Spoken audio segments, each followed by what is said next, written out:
Watch this video, and I'll be right back. This one is going to make you think, especially black people. It was I started to look at the African American experience, starting with slavery, as a real clear, long enduring trauma. I started to see that there were clear connections between that survival behavior and contemporary living in African American experience. I started to see common behaviors that I took for granted as, well, cultural. There's adaptive behaviors, survival behaviors. Well, what are they? Let's just say 2019, you have a black mother and a white mother. The sons go to school together. They find themselves at a meeting. The black mother leans over to the white mother and says, I just wanted to mention to you that I noticed that your son is really doing quite well. And the white mother's response is, oh, thank you. She begins to go on and on about he won the science fair, his uncle's an astronaut. She's just oozing. She realizes the black mother's son is actually excelling her son. And she says, well, wait a minute. Your son's the one that's really coming along. And the black mother responds, oh my God, he's a handful, but oh, he just works my nerves. Now, when I'm working with African American people, it doesn't matter what the audience is. It doesn't matter what class. If I were to ask, is she very proud while she's saying those denigrating things? And everybody laughs and goes, of course. There's a secret. Because everybody black knows that even though the black mother is going, oh my God, she's really proud. So now let's roll that scene back 300 years. And let's say this black mother is working in the fields and a white slave owner comes through and says, wow, that boy is really coming along. What is she going to say? No, he's not. He's stupid. He's shiftless. He can't work because I don't want you to sell him. So I denigrate them to protect them. That is called appropriate adaptation when living in a hostile environment. The little white boy, say Timmy, he feels really comfortable and happy about what his mom just said about him. And Trey looks at his mom and wonders, why can't you be proud of me? Because he doesn't understand the secret yet. And by the time he learns the secret, he will have already been injured by it. Post-traumatic slave syndrome. PTSD is a disorder that occurs as a result of a single trauma. You don't even have to be there to actually get a diagnosis of post-traumatic stress disorder. You could just hear about something horrific happening to someone you love. So you have people who have experienced it firsthand, people who have witnessed it in their environment, right? People who are continuing to be oppressed. That exacerbates any possibility of healing. So it's not post-traumatic stress disorder, because then it becomes part of what we call your socialization process. So you begin to normalize a way of living and being, everything from what we eat to what we believe it means to be a friend. All of these things are colored by history. And if you don't understand it, you're going to fold in things that you've just assumed are normal. But post-traumatic stress disorder, exaggerated startle response, outbursts of anger, feeling of foreshortened future.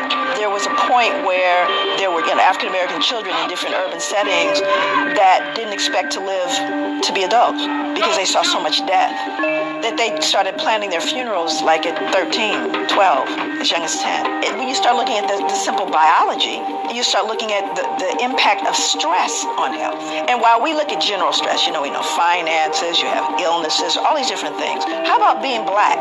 How does factoring in being black in America impact your stress level and therefore your body's ability to operate its own immune system? Because we know it compromises the immune system.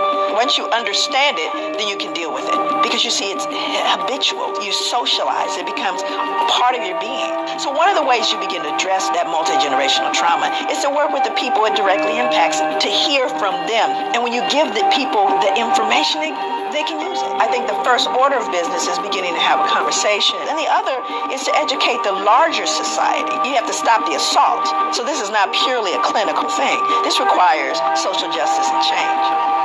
That's where part of the healing is. It's not in a clinical setting or in a pill.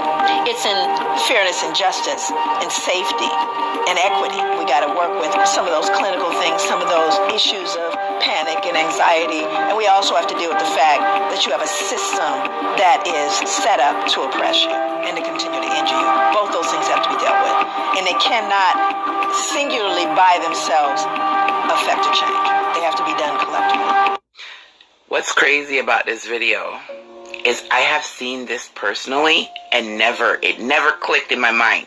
Why do black parents do that to their children? Even though that they're excelling, they would say, oh, they get on my nerves, they hard-headed, all they do is make noise, and da-da-da-da-da-da-da. Why did we do that? We just did it. I wasn't let in on the secret, by the way. I just did it. Not understanding the implications of doing that in front of a child who is excelling, who is doing well, making them feel like shit. And all the while, it's an adaptive mechanism that black women especially have developed to protect their children back in slavery from getting sold. And we just been doing it without even us realizing that we're doing it. I did a video a few months ago where a black woman asked, why do black people always look out the window? Every time they walk by a window, they gotta look at it. We just look out. There's nothing out there, nothing. We just, who out there? What's going on? Why did we do that? Well, it dawned on me. During the Jim Crow era, with all those lynchings, black people were always looking out the window to see if the white hooded people were coming. So their children would see their parents look out the window. So then the children started looking out the window. And then they would have children, and their children will look out the window. To the point where now it's become culture. We just look out the window. We don't know why we're looking out there. We just do. These are some of the effects of slavery. We have not healed from that. We have just developed survival tactics, and we pass it along to our children regardless if we're still in that same threat. Y'all really need to check out her lectures because they're eye-opening, make you really think. We have a lot of healing to do. On top of the healing, just like she says, we have to stop the assault that is coming to us by white supremacy. That has to stop.